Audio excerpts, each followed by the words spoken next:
Hello guys! For today's video, tayo ay magawa ng lumpiang sardinas.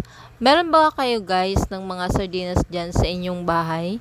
Tara at gawin yung ganito oh. Nagbukas na pala ako dyan ng dalawang sardines. So kung makikita nyo, nilagay ko na sa ibabaw at tinimplahan ko. At pinrocessor ko na pala yung mga carrots, bawang, sibuyas, at meron tayong konting celery nilagay. So, ayan, tinitimplahan ko na. May paminta, may konting magic sarap siyang nilagay ko para sa pampalasa. So, lalagyan din natin yan ng itlog.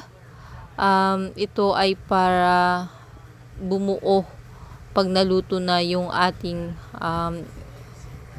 timpla sardinas.